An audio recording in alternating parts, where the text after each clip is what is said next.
Bismillahirrahmanirrahim. Alhamdulillahirabbil alamin. Wassalatu wassalamu ala asyrafil anbiya wal mursalin sayyidina wa maulana Muhammadin wa ala alihi wa ashabihi ajmain. Qala al-musannif rahimahullah wa nafa'ana bi ulumihi fid dharain amin. Adab-adab bangun daripada tidur.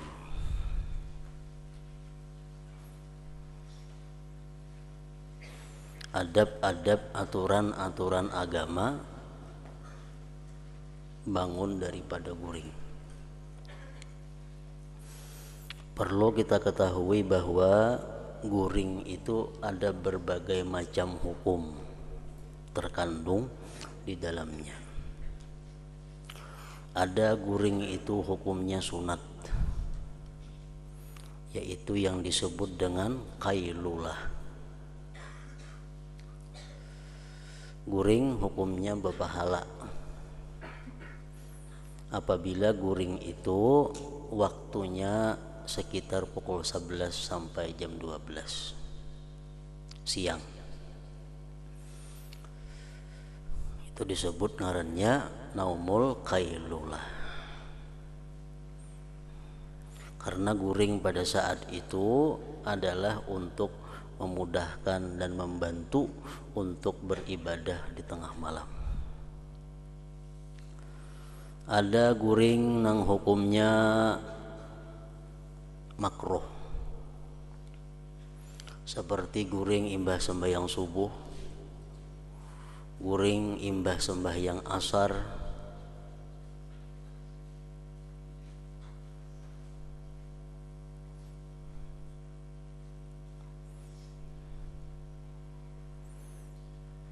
ada lagi sebagian ulama yang mengatakan guring antara maghrib isya.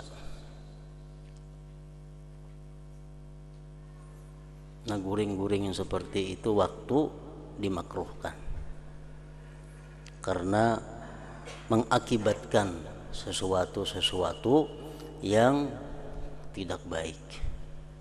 Guring imbah asar itu mengakibatkan gangguan pada akal. Orang yang terbiasa guring imbah asar, imbah sembahyang asar, itu akalnya akan terganggu, akan cedera. Orang yang guring imbah sembahyang subuh, itu hidupnya akan menjadi fakir. Orang yang guring antara maghrib dan isya, dia meninggalkan keutamaan ibadah yang besar di waktu itu antara maghrib dan isya.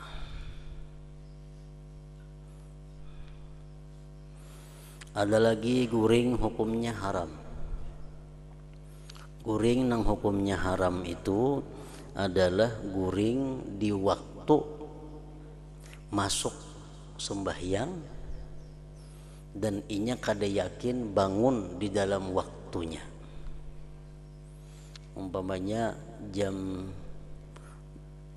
12:30 siang, beluman lagi zuhur inya gawi, belum lagi sembahyang zuhur inya guring, padahalnya kada yakin bangun sebelum asar.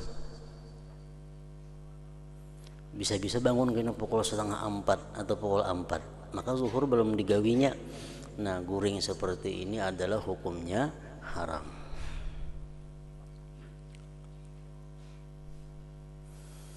Dan ada juga guring yang hukumnya boleh, yaitu guring seperti biasa, yang selain daripada disebutkan tadi.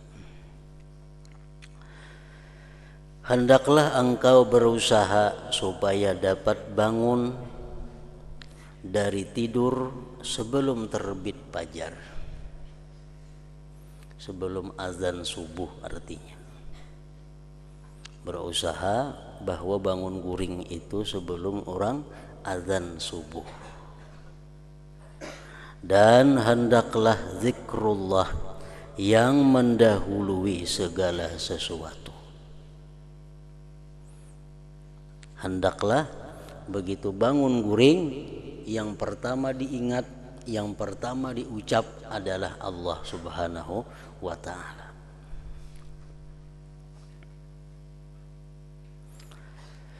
Dan hendaklah zikrullah yang mendahului segala sesuatu, yaitu di hatimu atau di lidahmu, dan bacalah doa ketika itu bangun guring tadi.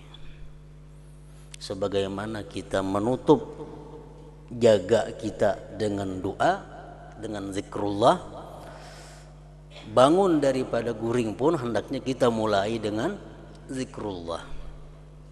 Kita hendak guring disuruh membaca macam-macam banyak ayat-ayat Quran, ya sekurang-kurangnya doa bismikallahumma ahya wa amut umpamanya, itu paling kada itu. Nah karena bangun guring pun dituntut demikian. Di antara lain doanya adalah alhamdulillahilladzi ahyana ba'da ma amatana wa ilaihin nusyur. Itu sekurang-kurangnya. Bangun guring, jangan mengucap apa-apa, jangan mengingat apa-apa. Hendaklah pertama yang keluar dari mulut kita, alhamdulillahilladzi ahyana ba'da ma amatana wa ilaihin nusyur. Artinya apa? Segala puji bagi Allah, Tuhan yang menghidupkan kami setelah mematikan kami, dan kepadanya kita akan kembali. Nah itu artinya alhamdulillahilladzi ahyana ba'da ma amatana wa ilaihin nusyur. Nah itu artinya. Lebih baik lagi kalau kawan disambung dengan tambahan-tambahan di bawah ini. Wal azamatu asbahna wa asbahal mulku lillah, wal azamatu was sultanu lillah, wal izzatu wal qudratu lillahi rabbil alamin. Asbahna ala fitratil islam wa ala kalimatil ikhlas wa ala dini nabiyyina Muhammadin sallallahu alaihi wasallam wa ala millati abina Ibrahim hanifan muslima wa ma kana minal musyrikin.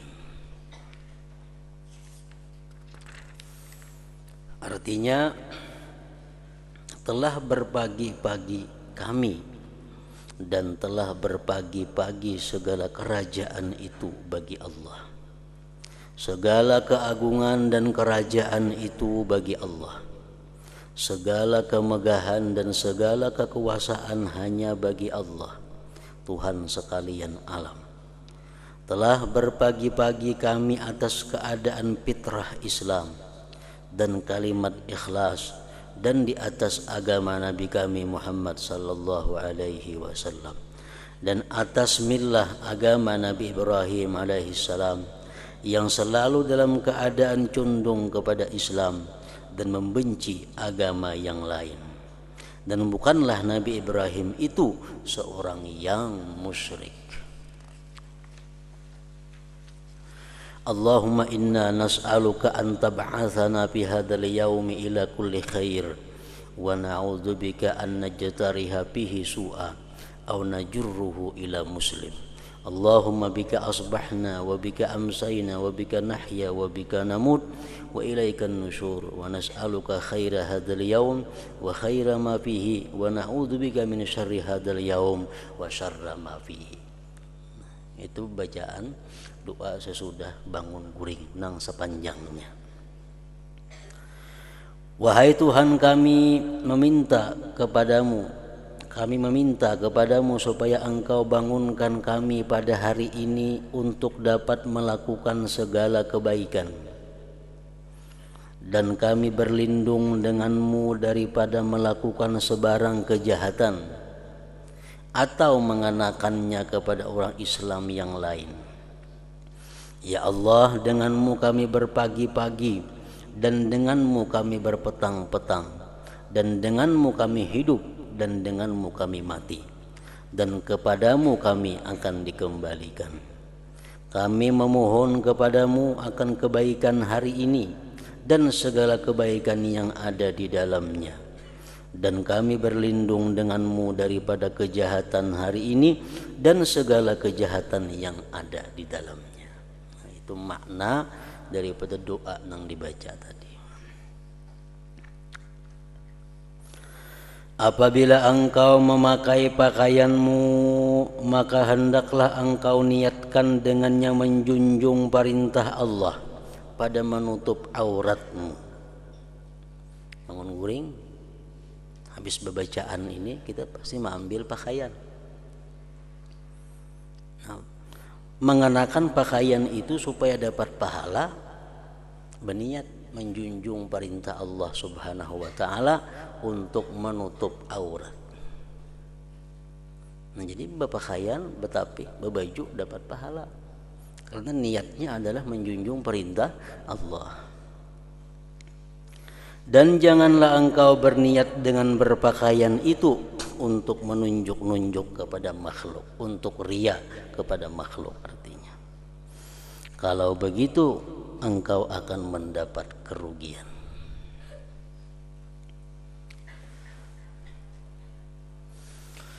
Yang kedua, adab-adab masuk ke dalam tandas atau WC.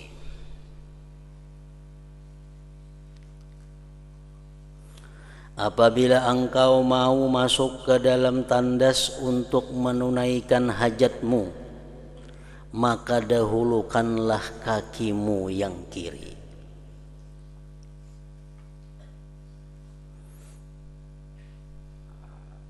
Sunat itu.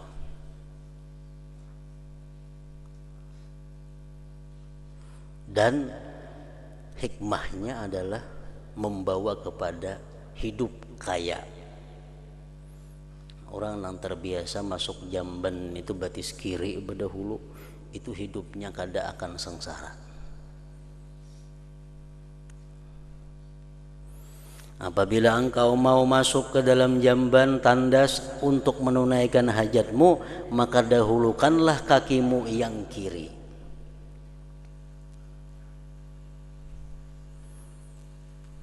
Seperti itu juga kita disuruh masuk ke tempat-tempat yang kebanyakannya di situ mengandung kemaksiatan, seperti pasar, toko, mall. Nah, betis kiri dulu masuk, berpahala itu.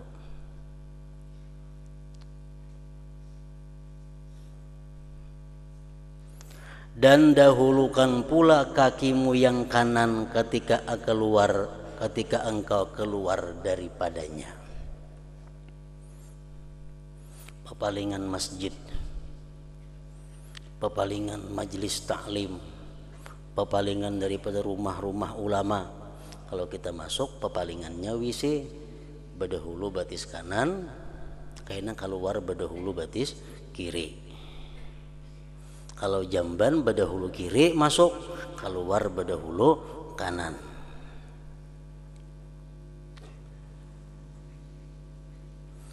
Dan janganlah engkau membawa sesuatu yang ada padanya tulisan nama Allah dan Rasul-Rasulnya. Masuk ke jamban jangan hendak membawa sesuatu yang ada tulisan agung Allah, atau nama-nama Allah yang 99, atau sifat Tuhan yang 20, atau nama-nama Nabi yang 201 itu, atau hukum-hukum syar'i atau hadis-hadis Rasulullah atau Al-Quran jangan dibawa ke dalam jamban. Hukumnya khilaf ulama, ada yang mengatakan makruh, ada yang mengatakan haram. Kecuali kada ada tempat meletakkan di luarnya. Kada ada tempat meletakkan di luar. Misalnya utas kita misalnya berharga, di situ ada tulisan Allah. Hendak ke jamban diandak di luar ini hilang. Nah, terpaksa dibawa masuk ke dalam jamban, nah itu kada apa-apa. Kalau kada ada alasan, bisa makruh hukumnya, bisa haram.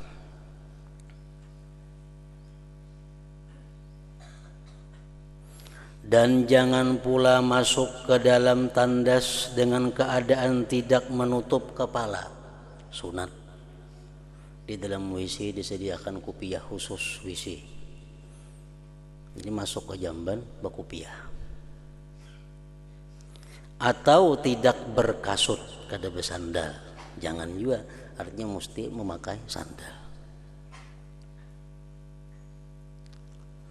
Dan baca olehmu ketika hendak masuk ke dalam tandas itu, Bismillah, a'udzubillah minar rijsin najis al-khabithil mukhbis asyaitanir rajim. Artinya dengan nama Allah, aku berlindung dengan Allah daripada kekotoran najis yang keji, yang jahat, lagi suka menyuruh orang lain membuat kejahatan, yaitu syaitan yang terkutuk.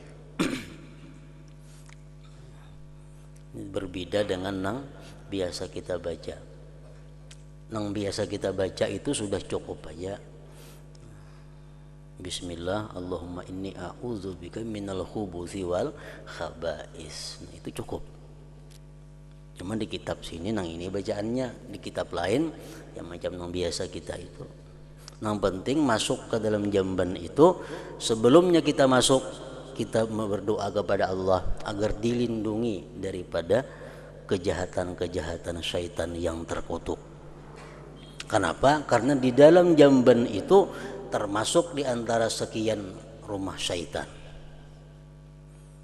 Dalam jamban itu biasanya timbul geritik-geritik hati nang kada baik. Dalam jamban akan timbul godaan-godaan syaitan untuk berbuat maksiat. Nah, supaya terhindar daripada itu, hendaknya kita berbacaan masuk. Bismillah, Allahumma inni a'udzubika minal khubuthi wal khaba'is. Aku berlindung ya Allah dengan Engkau daripada godaan syaitan yang laki-laki ataupun syaitan-syaitan yang perempuan. Dan sesudah engkau keluar daripada tandas, hendaklah engkau baca. Jangan di dalam jamban bacaan itu. Di dalam jamban karena hukumnya ada makruh, mungkin ada haram. Itu khilaf lagi ulama. Sudah keluar daripada jamban, baca ghufranaka. Alhamdulillah alladzi azhaba anni ma yu'dhini wa abqa alayya ma yanfa'uni.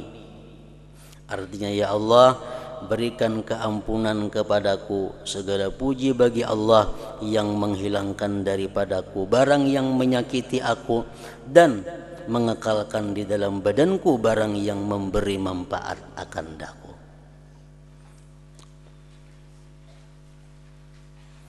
Bacaannya macam itu di kitab sini. Ada kita rajin lain kayak ini kalau sama aja juga. Alhamdulillah azhaba anni aza wa afani. Ghufranaka artinya apa? Ghufranaka, aku minta ampun kepada Engkau ya Allah. Fi'ilnya dibuang. As'aluka ghufranaka, aku minta kepada Engkau ampunan Engkau. Karena apa kita minta ampun? Kalau di jamban maka minta ampun, kenapa? Karena dalam jamban tadi kita membuka aurat kita. Walaupun itu kada berdosa, cuma itu dianggap kita sudah kurang adab dengan Allah Subhanahu wa taala. Lalu kita minta ampun. Nah, ghufranaka, alhamdulillah alladzi azhaba 'annil adza wa 'afani.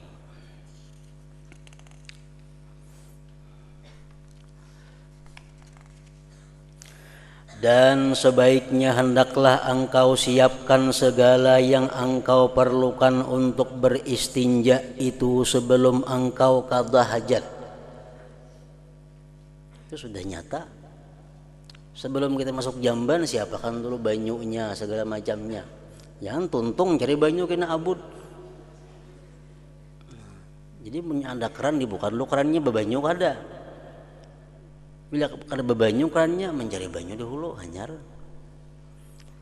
Sebaiknya hendaklah engkau siapkan segala yang engkau perlukan untuk beristinja itu sebelum engkau qadha hajat. Dan jangan engkau beristinja dengan air di tempat qadha hajat. Nah, ini kita kada kau memakai. Namun kita nang bebisi macam kayak nang ada-ada nih. Kenapa? Karena kita berbasuh di tempat di mana kita qadha hajat. Nah, otomatis risikonya apa? Tuntung qadha hajat kita mesti basuh separuh awak kaina.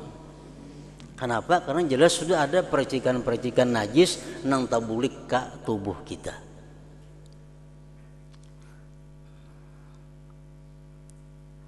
Karena kita babasuh di tempat kita di situ qada hajat.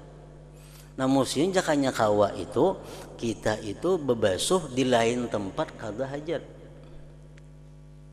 Namun di sungai Betang Banyu jadi masalahnya larut nih tuh.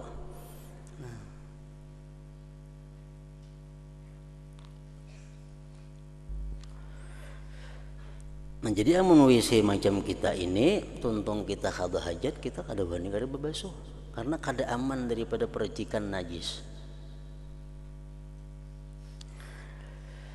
Dan hendaklah engkau beristibra melawaskan daripada air kencing dengan cara engkau berdihim-dihim dan melalukan jari di bawah kemaluanmu 3 kali supaya bujur-bujur tiis.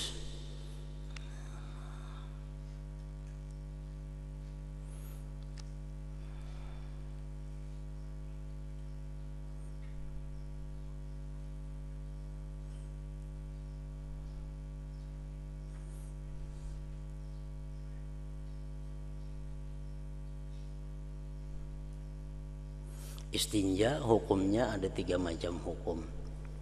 Pertama, istinja hukumnya wajib.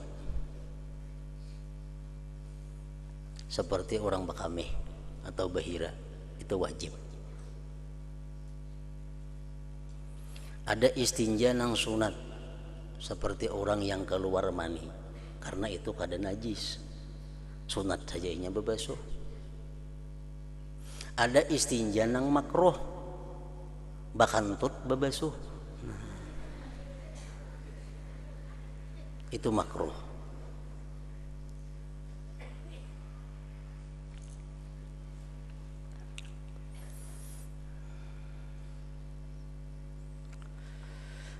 Dan jika engkau mau beristinja sedangkan engkau berada di tengah padang, maka hendaklah engkau mencari tempat yang jauh daripada pandangan orang ramai supaya tidak tercium baunya dan tidak didengar bunyinya.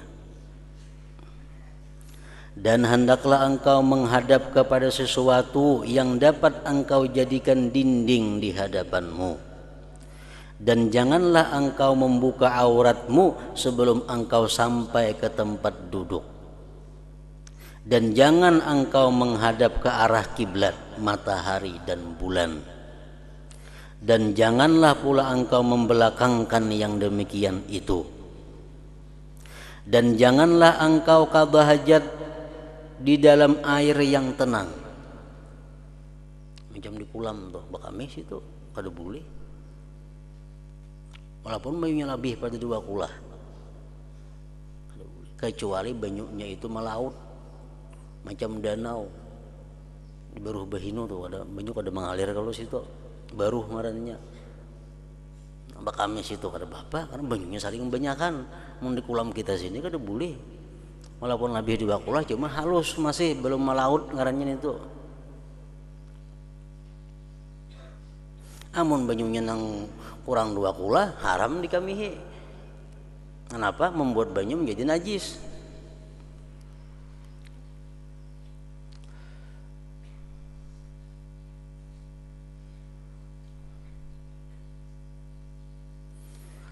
Dan janganlah engkau qada hajat di dalam air yang tenang atau di bawah pokok pohon yang berbuah. Walaupun kada parahatan berbuah. Di bawah pohon mangga, di bawah pohon rambutan, di bawah pohon jambu, bawah pohon pisang, jangan. Dilarang. Mun pohonnya kada berbuah, kada apa-apa dikamihi di bawahnya itu.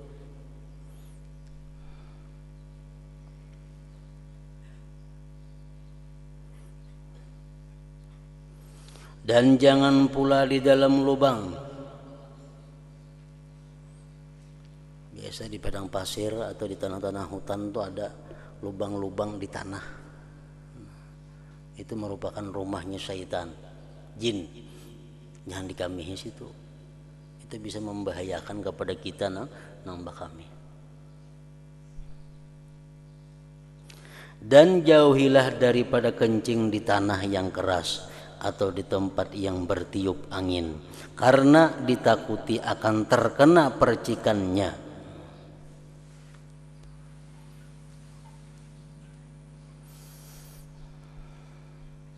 Seperti sabda Rasulullah sallallahu alaihi wasallam, inna ammata azabil qabri minhu, artinya sesungguhnya kebanyakan siksa kubur adalah berpuncak daripadanya, yakni dari sebab tidak berhati-hati dalam bersuci daripada najis.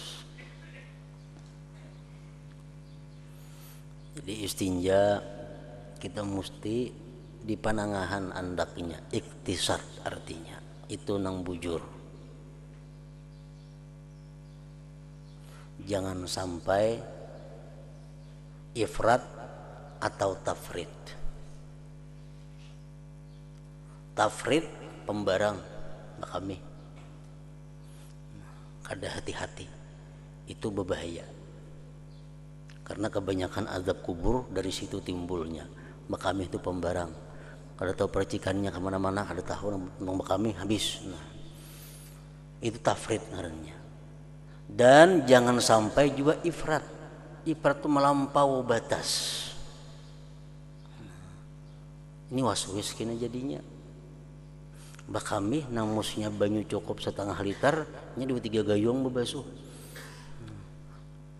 Setengah kepala lah percikannya, atau awak lah, padahal saling jauhan gak ada mungkin sampai ke kepala percikannya, cuma asa ada di kepala. Nah itu ifrat ngarannya. Jadi yang benar di mana? Iktisad, tengah, jangan pembarang, jangan kaliwatan. Dan hendaklah engkau duduk ketika qada hajat itu dengan memberatkan sebelah kakimu yang kiri, supaya lebih mudah keluar najis.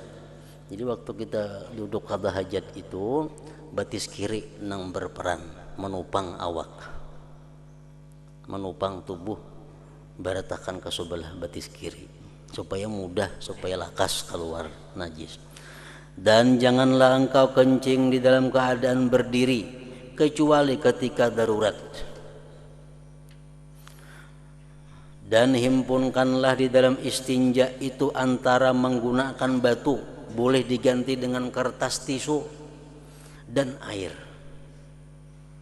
Ini kelakuan yang dipraktikkan oleh ahli Kuba, penduduk Kuba di Madinah. Penduduk Kuba tuh kalau qada hajatnya istinja lawan batu, hanya lawan banyu. Dipuji oleh Allah Subhanahu wa taala dalam Al-Qur'an. Dipuji oleh Allah. Lawan batu dulu istinja, hanya lawan banyu. Dan jikalau engkau hanya mau menggunakan salah satu di antara dua perkara ini, batu atau banyu, maka hendaklah engkau memilih untuk menggunakan air, karena itu lebih afdal. Dan apabila engkau mau menggunakan batu saja, maka carilah 3 biji batu yang suci, yang dapat menyerapkan, menyuci dan mengeringkan najis. Maka engkau sapu dengan batu itu akan tempat keluar najis, sekira-kira tidak menyebabkan najis itu merebak ke tempat lain. Dan begitu pula hendaklah engkau sapu kemaluanmu dengan 3 kali sapu dengan sebiji batu. Artinya kalau batunya ganal, cukup sebiji batu, 3 buncuk. Kalau batunya halus-halus, 3 biji maka batunya. Dan jikalau belum hasil bersih dengan 3 biji batu, maka hendaklah engkau sempurnakan istinjamu dengan 5 biji batu atau 7 biji, sehingga jadi suci tempat keluar najis itu. Dan bilangan batu itu disunatkan ganjil. 3 kada bersih, 4 bersih, tambahi sebiji lagi, supaya ganjil bilangannya. Dan menyucikan tempat keluar najis itu hukumnya wajib. Dan janganlah engkau beristinja dengan tangan kanan, makruh. Tangan kanan untuk perkara-perkara yang mulia. Dan hendaklah engkau membaca doa setelah selesai istinja ini dengan katamu, Allahumma tahhir qalbi minan nifaq wa hassin farji minal fawahish. Nah ini doa ini pun dibaca sesudah keluar WC, berdahulu pada doa nang tadi. Nah jadi begitu tuntung kita qadha hajat di dalam jamban, kita keluar baca doa Allahumma tahhir qalbi minan nifaq wa hassin farji minal fawahish ghufranaka alhamdulillah alladzi azhaba annil ahza wa afani. Artinya apa? Ya Allah, sucikanlah hatiku daripada sifat munafik dan peliharakanlah kemaluanku daripada kejahatan seperti zina. Dan hendaklah engkau menggusukkan tanganmu dengan tanah. Dahulu kan ada apa-apa di zaman Rasulullah itu, tuntung bahira, tuntung bekami, tuntung bebasuh, nah, tangan digisangakan gina ke tanah supaya kasat, supaya bersih. Nah, imbah digisangakan jangan dicium tangan.